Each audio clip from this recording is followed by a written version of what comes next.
May it please the court, I rise today representing the Terrace Hill Commission and its chair, Kristen Hurd. The Terrace Hill Society Foundation asks this court today, for the first time in more than a decade, to extend the disfavored doctrine of implied abrogation of state sovereign immunity to a new context. It should decline to do so and instead should follow the careful path charted in Lee against State that incorporates both this court's precedents going back to the 1970s and the Supreme Court's precedents from the 90s that deal with the appropriate manner in which sovereign immunity can be abrogated. Lee recognized, first, the important constitutional basis of state sovereign immunity that precludes the indignity of dragging a state to court to suffer from the coercive judicial process other than where it had consented. But because I will say that reading the briefs, I'm starting to get nervous. So I'm going to be retiring in the not too distant future. I've got some personal artwork in my office. Let's say I go home, clear out my office, and I forget to get one of those paintings.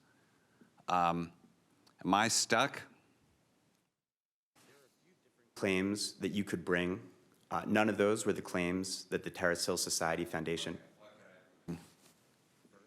to the extent that you believe the state converted your goods, you could bring an Iowa Tort Claims Act claim.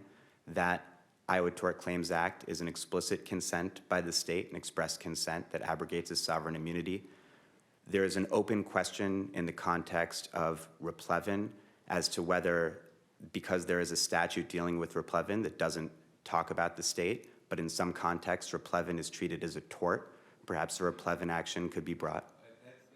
Form over substance. I mean, we're just establishing the same issue. It's I suppose the foundation, Terrace Hill Foundation, could bring a replevin action. They're trying to, they don't want to go that far. They just want to say, we have a property right in these items and we want it recognized. Why is the lesser remedy barred by sovereign immunity, but the stronger one wouldn't be? There's a strong presumption in favor of sovereign immunity. The reason why form matters here is that, as Lee explained, when the legislature passes a comprehensive framework for how to deal with the type of claim, this court will direct those claims to that process. So whether it's the Iowa Tort Claims Act or in some issues dealing with property, for example, Iowa Code Section 613.8, which focuses primarily on real property instead of personal property, the legislature has spoken with regards to how certain claims should be directed before the court. And so to the extent that, Justice Mansfield, you're worried that your artwork won't be returned to you, first off, assuming that the state decides not to give the artwork back and the process of negotiating that return breaks down, there are claims that you could bring against the state. One of those claims does not happen to be declaratory and injunctive relief for the return or the declaration of ownership of your personal property, and then presumably, and the injunction is not properly before the court, an injunction seeking that return. There are two circumstances that this court has recognized that the implicit abrogation of sovereign immunity has occurred. Between the state's founding and 1973, the only way that the state could waive its sovereign immunity was expressly. But in 1973, this court in Kirsten explained that, given its understanding at the time that sovereign immunity was a judicially created doctrine and thus could be judicially modified, that it was against the policy of the state to allow the state to enter into a contract willfully and then to breach the contract without allowing for any recourse. 5 years later, in Dvorak, there was another circumstance in which landowners challenged the state, which had voluntarily assumed control of some land, to assert statutory fence viewer claim against the state. In that case, too, this court explained that while there were causes of action that could be brought against the state in the Section 613.8 context, that generally, and relying on Kirsten, when the state affirmatively and willfully takes possession of land, it is responsible to the attendant duties of landowners as enacted by the legislature. Sometime between Kirsten and Lee, the U.S. Supreme Court interrogated its own sovereign immunity precedents. Culminating in Alden against Maine and the Florida prepaid case, it found that sovereign immunity was important within the constitutional structure itself. Relying on the 10th and the 11th Amendments and the Constitution's structure, it declined to allow implicit waiver of sovereign immunity in federal courts. And in this case, the district court, I think, relied on a bailment theory, sort of that your client took possession of this property and that the foundation was just trying to get its own property back. What's wrong with a bailment theory? Beyond the explicit disclaiming of a bailment theory by the Terrace Hill Society Foundation, bailment is a creature of contract law to the extent that the contract at issue here is the 1996 agreement that to the state's knowledge was signed with the Society and Foundation's predecessor organizations and expired in 2006. A bailment action would have to be pleaded as a contract action and would involve the claims dealing with the contract itself. Part of the confusion in this case is that there are types of claims that the Society Foundation analogizes to in explaining why the claim it chose to bring should be allowed. But the reason... Leading issue, kind of relating to Justice Mansfield's question and Justice McDermott's question, if the society were to just say, we want a declaratory judgment action to declare our contract rights, whether written or unwritten, then the state has no objection to that. Is that correct? The Foundation were to try to bring a contract claim under the 1996 agreement, there would not be a sovereign immunity issue under Kirsten. There might be other issues that lead them not to want to bring that claim. The appendix at page 60 has an interesting characterization of the underlying organizations and their role in collecting property on behalf of the state. The appendix at page 75 explains that this contract in 1996 clears up any lingering disputes over various property and monetary issues between the organizations. Issues. On the sovereign immunity issue, if they just replead this as a declaratory judgment action to declare rights under a written and then maybe an unwritten contract from, the last 10 years, I guess, does that solve the sovereign immunity problem? Sovereign immunity problem, and then again, beyond the contract problems, one case that the Society Foundation cited to that might explain why. Stage, right? And we look at the allegations in the light most favorable to the society, and maybe they haven't explicitly pleaded this, but they have some sort of, they want a declaration that they have some sort of legal relationship with the commission relating to this property. That seems to me, at least on a motion to dismiss, to be sufficient.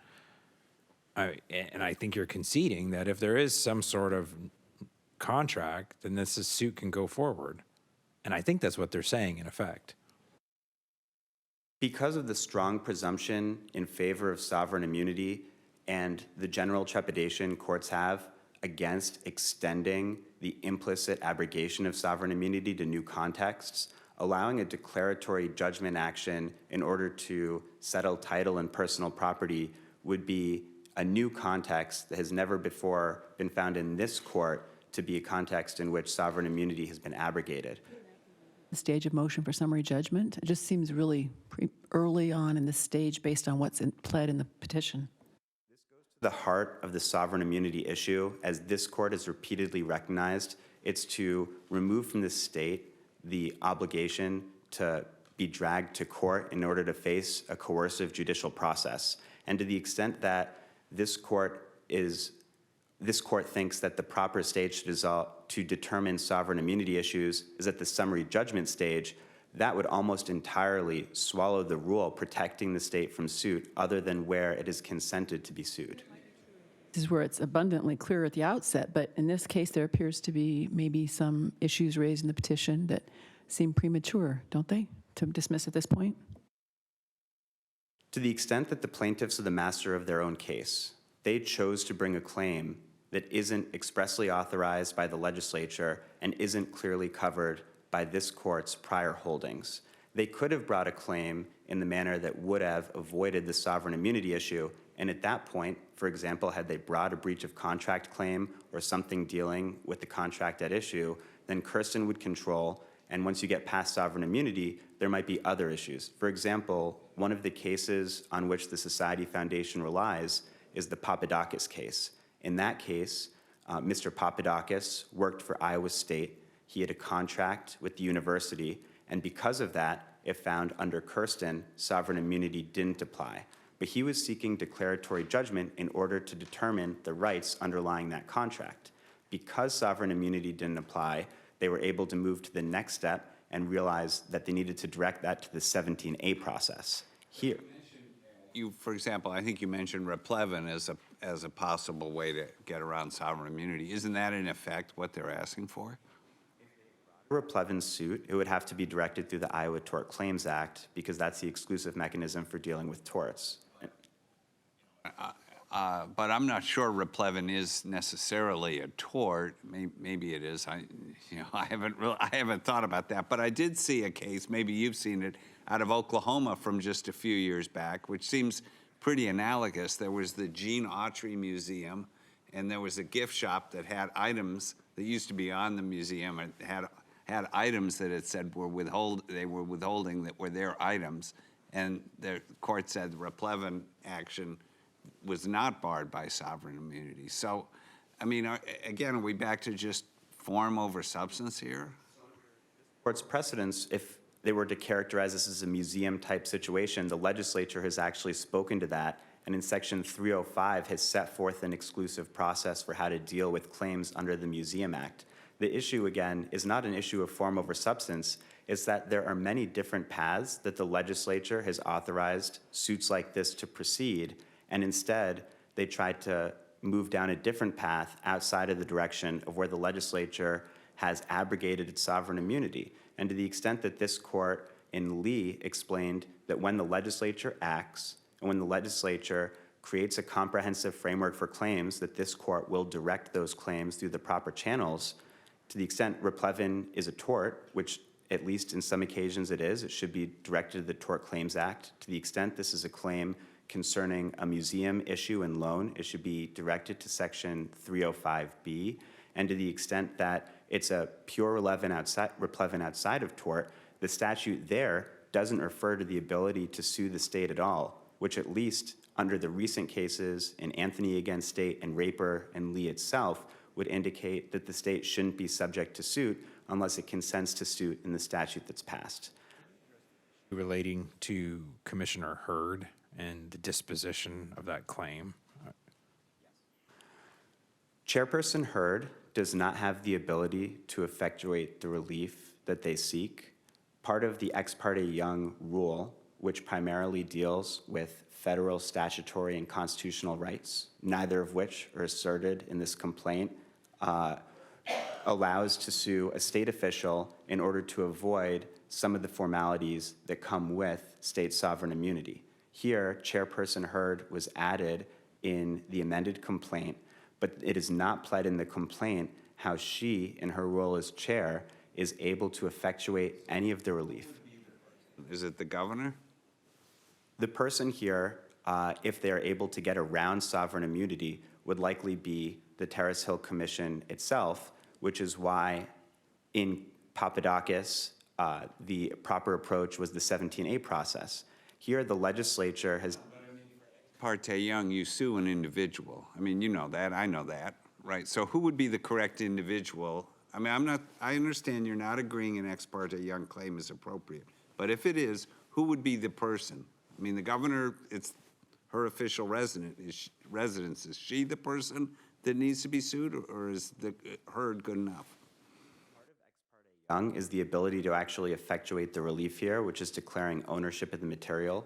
Because the legislature has said that dealing with the historical collection and other property is the purview of the commission itself, perhaps if an Ex parte Young suit alleging some kind of 1983 action were brought, the proper plaintiffs would be the entire membership of the commission because they might be able to vote. I see I'm over my time. So It flashes as of today, so I'm glad to see that caught your eye. If you want to finish that thought, but you do get to come back. reverse the district court and not to extend the disfavored doctrine of implicit abrogation of sovereign immunity. Agreed with you with respect to Commissioner Hurd and everything you just said. Am I wrong?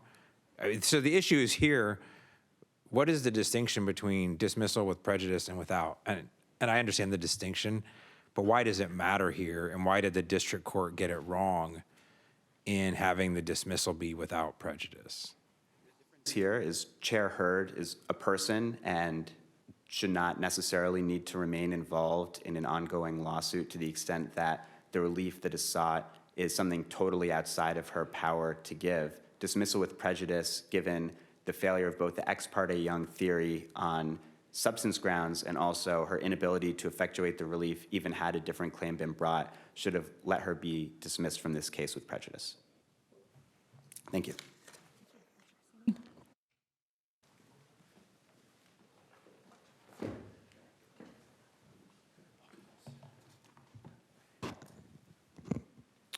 May it please the court, counsel. The district court's ruling denying the commission's motion to dismiss was correct and should be affirmed for two reasons.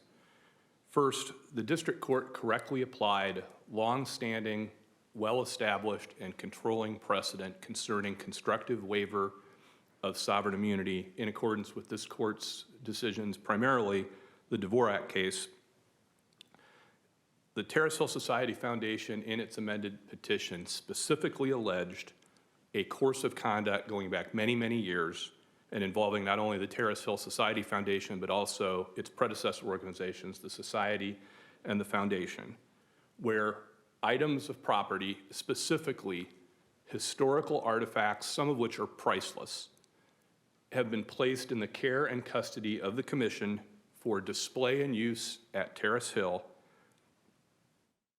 That is exactly the kind of ongoing relationship with rights and duties arising both as to those three nonprofit organizations and the commission that creates mutual obligations and duties that are what this court has previously recognized as a basis for constructive waiver.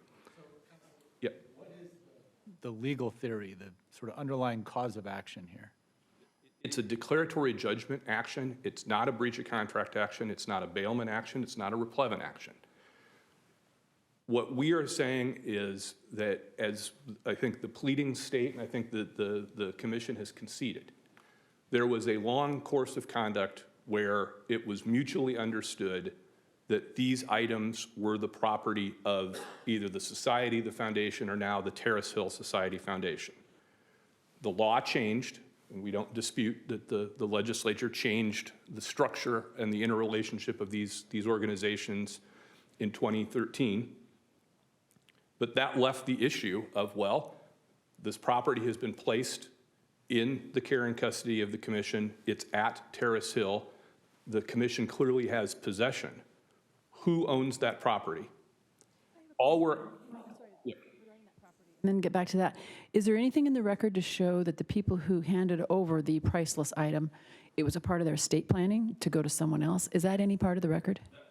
Problem is the record right now is essentially the amended petition and also the 1996 agreement. So there's nothing that's been developed yet. There's no answer. There's no discovery. So how and why these nonprofit corporations were created, how they interrelated with the commission back originally and through the different legislative changes.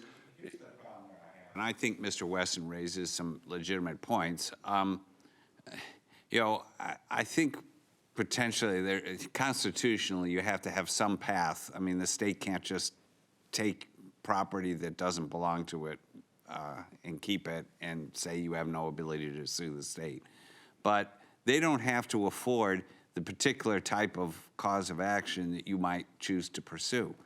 I mean, it seems to me maybe declaratory judgment is sort of the least disruptive, but if they say, you can't sue the state in declaratory judgment, you have to go down, either an implied contract theory or a tort theory, what would you do? What would you pursue? Had to pursue it. I mean, one of the problems, again, is the commission has actually been very coy about taking a position on what exactly are its ownership rights right now. It has responded in the motion to dismiss and in the briefings here, indicating it has property interest, and we would agree, possession, custody, control. There's never been a determination by the commission or any other arm of the state as to property rights. So to your point, Your Honor, the declaratory judgment action was chosen very much on purpose as the least disruptive, maybe the least offensive way of having parties that have a legitimate disagreement over the ownership rights of this property, and at least as to my client, would like to have the opportunity to work together for the mutual benefit of Terrace Hill in the future, is let's not sue the state for instance, breach of contract, which This and it. I'm not sure why we're dancing around the issue. You can bring a declaratory judgment action and specify the legal theory within the action. Count 1, breach of contract. Count 2, bailment. So at some point in this litigation, you keep talking about deciding who owns the artifacts at issue. You're going to have a legal theory other than we have a history of relations. So what is the legal theory that would ultimately be presented at a trial if you were allowed to proceed? as pled in the amended petition, there's a variety of legal theories that might apply here. And it's notice pleading. We haven't gotten even past the pleading stage because there's no answer. But there could certainly be an implied contract. There is certainly the possibility as the district court, and actually we didn't assert a bailment claim. That's not in our pleadings. The district court brought it up during the hearing. And actually, if you look at the elements for bailment, it very well might apply that this is a bailment situation, which can arise not only from an express contract, but also an implied contract or even a constructive contract when justice so requires. Dvorak and Kirsten, the theory matters, right? I mean, the legal theory upon which you're claiming an entitlement to this property matters in our determination of whether or not the state's entered into voluntary legal relationships. So if you say this is contractual, that leads us down one path. If you're asserting some sort of taking or conversion or some other sort of claim, maybe that leads us down a different path. So it would be helpful to know. Again, that's part of the problem, and it also relates to the disposition of the claim, the count 2 claim against the chairperson. We don't know exactly what the commission's position is with regard to anything other than possession, right? There's not a decision of ownership rights being declared that we have an opportunity to challenge, and we're quite reluctant to sue the governor's commission for conversion when we don't know that that's necessarily their position. They possess it, and that's part of the problem here, is that by raising raising sovereign immunity after this long course of conduct, it would deprive the Terrace Hill Society Foundation of any legal recourse. What's the net result of that? Is property that ownership rights are currently disputed end up essentially, effectively, more polite, and you may think this is a more polite way of doing things, but it may not be available. I mean, it may be that you have to file a replevant action, and if that requires going through the tort claims procedure, that it may require that. I mean, you know, the legislature doesn't have to afford you the type of cause of action you might choose. I think they probably have to afford you a cause of action. Can't just take away somebody's property. The state can't just take away somebody's property and call it a day. is also subject to the law of this court. And we're talking about controlling precedent in Dvorak that goes back many decades now. This court has made clear, and again, once again, reaffirmed those principles in Lee, that a course of conduct is sufficient to create the grounds for constructive waiver. I can't think of a more compelling example than a commission like this gladly accepting monetary donations, work, and specifically this property. Two different things. A course of conduct can establish an implied agreement, which can then, in an implied contract or a non-implied contract, we've said is a waiver of, that waives sovereign immunity, can sue for breach of that. But if you're just saying a course of conduct can waive sovereign immunity without specifying the legal theory, that's harder to do. That courts are a lot more reluctant to find that. The absence of a specific legal theory, any legal theory, wasn't presented to the district court. What was presented to the district court was this is not a contract claim, and what was presented to the district court was that we were solely relying on a 1996 agreement, which I think everybody agrees, although for different reasons, is no longer in effect. I would agree this is not a breach of contract claim, and it can't be. That 1996 agreement is no longer in effect. But the course of conduct is what addresses the issue they raised by motion to dismiss. So if we're looking for, well, did the district court commit legal error in denying this motion to dismiss? The only issue that was before the district court on count 1 of the motion to dismiss was, has there been a course of conduct alleged that would be sufficient to allow the district court to conclude that there's been this course of conduct? We didn't get into the, well, what claim needs to be pled. That sounds like a pleadings issue that could be. Bring this to life for me. We've arguing the law, but what's the fight about? Is there a specific couch or sofa or artifact or painting? Or I know we have a limited record, but where did the relationship turn south? Stay within the record, which is primarily the amended petition, but it's lots and lots of furnishings, furniture, over the course, and we have a massive database. One of the reasons we have a massive database of all the donations to, not donations to the commission, donations to the society, the foundation, and now Terrace Hill Society Foundation that have been placed at Terrace Hill, is because for many, many years, the state, self-insured, didn't insure these sometimes priceless historical artifacts. The Terrace Hill Society Foundation and its predecessors did, and there were good reasons for that that would get explored if this case moved forward into discovery. So the commission gladly accepted the donations, the work, the preservation efforts, the insurance of these historical artifacts, to address your question, Your Honor, until it didn't. And then you have a situation where the legislature legitimately changed the structure. The commission is no longer required to enter into an agreement or even consult with the Terrace Hill Society Foundation, and that's fine. Regarding, similar to Justice Waterman's, so stuff, we're talking about people's stuff. There's also, according to your petition, I think paragraph 15, the amended petition talks about monetary donations. I'm assuming that was all commingled. We're not talking about cash. Are we talking just about stuff? Briefing below, it doesn't appear that there's really any dispute that the donations of money to Terrace Hill Society Foundation, I don't believe the commission is taking any position that somehow it's entitled to that.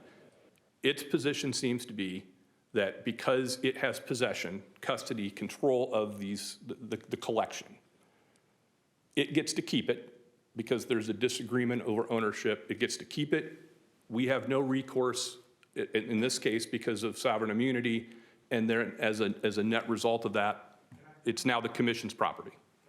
Something you said just a moment ago. You said you admit or believe there's no contract here. Is that correct? The 1996 agreement is no longer in effect.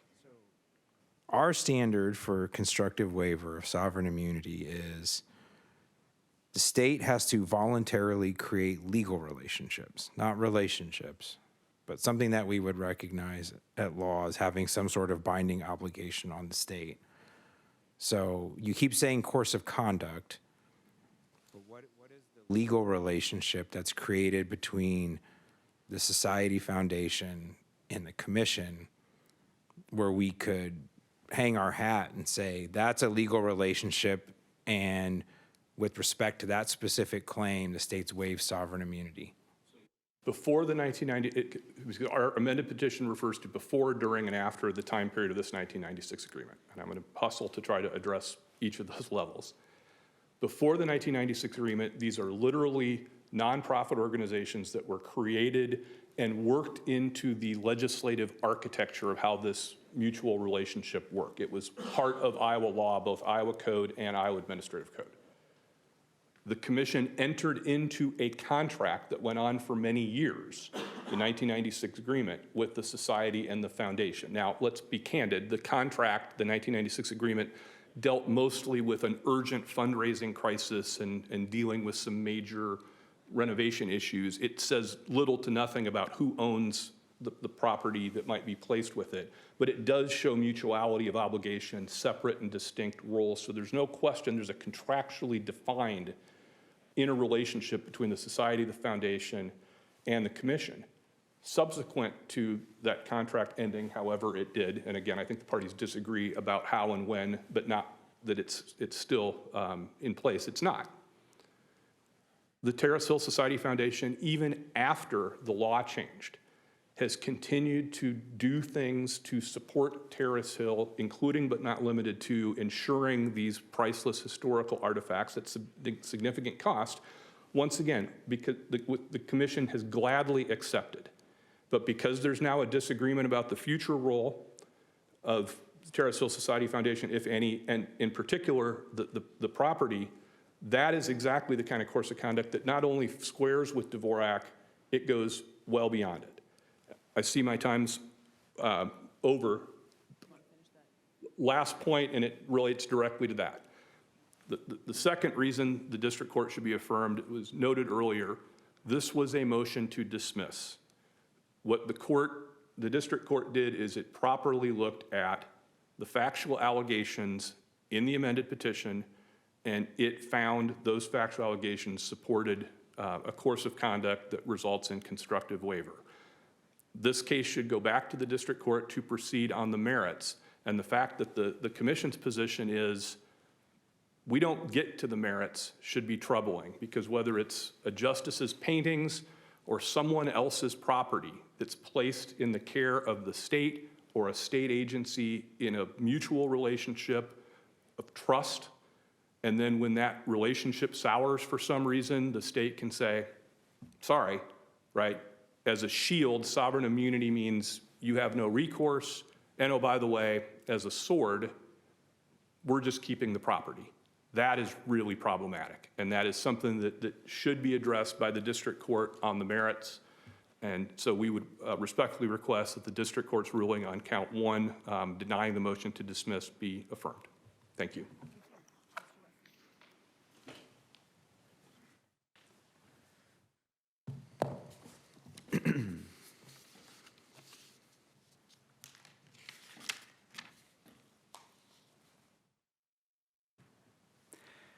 Thank you.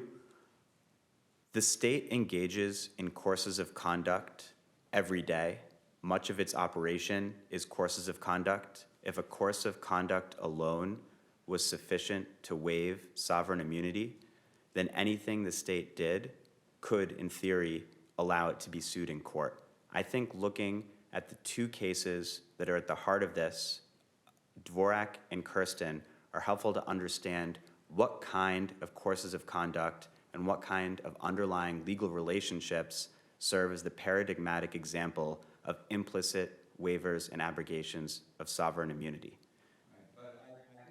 McDonald put his finger on it, that it's, it's not a course of conduct that waives sovereign immunity. It's a course of conduct that creates a certain type of legal relationship that waives, and then the legal relationship operates as a waiver of sovereign immunity. So what's wrong with a bailment? Why can't a bailment do it? Could, because it is a creature of contract, but as my friend on the other side has explicitly disclaimed, this isn't a breach of contract or a bailment action. I think part of the confusion of this case is that the underlying issue and the ownership of the property keeps having to be analogized to different types of claims that could have been brought, but explicitly are not being brought here. And in Kirsten, there was a contract formed between the state and another party. It was a willful, unambiguous, inescapable commitment by the state to a contract. And this court said it would be abhorrent to allow the state to not be sued because it entered that contract. Here, we almost now have a situation of implicitness squared. We have an implicit contract leading to an implicit abrogation of sovereign immunity, but still it remains unclear what the underlying legal relationship that leads to that implicit abrogation is. And as a result, Comfortable position of arguing for your opponent. So I feel like there's some sort of Rumsfeldian unknown here. So I'm not sure why the Society Foundation is so reluctant to say this course of conduct is a contract, or this course of conduct at least allegedly equals a bailment. And it seems like that resolves the gap that Justice Mansfield talked about. So is there something that's going to happen, some trigger that I don't understand, if contract or bailment language is invoked, and then that will trigger some other cascade of legal consequences that I'm not seeing? Your Honor, I looked into this exact issue for this case, and I think that had they pled a contract, they would suffer from two problems. First is that the contract, this 1996 agreement, recognizes language at Appendix 60 that brings some questioning as to who owns the property at issue that would have to be resolved. And second, on Appendix 75, there's a complete merger clause that explains that any disputes preceding the agreement had been resolved. Getting past the issues with the contract itself, I think Papadakis. Those are merits questions, not sovereign immunity questions. Fair? Honor, I believe the question to me, and pardon me if I got it wrong, was why they didn't bring a contract claim, not how a contract claim should be eventually adjudicated. If they had brought a breach of contract claim under Kirsten, there would not be a defense of sovereign immunity. But the Papadakis case that they cite to in their brief says that when there's a contract with the state in an area in which the legislature has delegated authority to a public agency, here, the Terrace Hill Commission, Section 8A326, and that includes administering, maintaining, and preserving the historical collection and all other property, that the proper mode of litigation is the 17A context. And in Papadakis, that's exactly what happened, where Papadakis had his claim dismissed because he had to go through the 17A process in order to get the declaratory judgment that he sought. So perhaps one reason why they didn't bring a breach of contract claim is had they brought that claim and gotten past the impediments in the contract itself, the appropriate course of action would be the 17A context. And I'm not sure why necessarily they wouldn't want to go through the 17A exhaustion procedure and then go to district court, assuming that they aren't able to win. But perhaps had they pursued that path, there would have been more clarity as to some of the underlying questions that seem to be causing confusion in this case.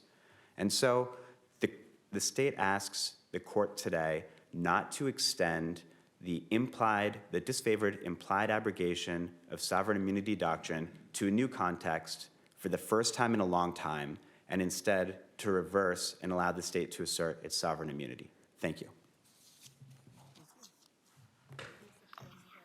Versus Terrace Hill Commission is hereby submitted.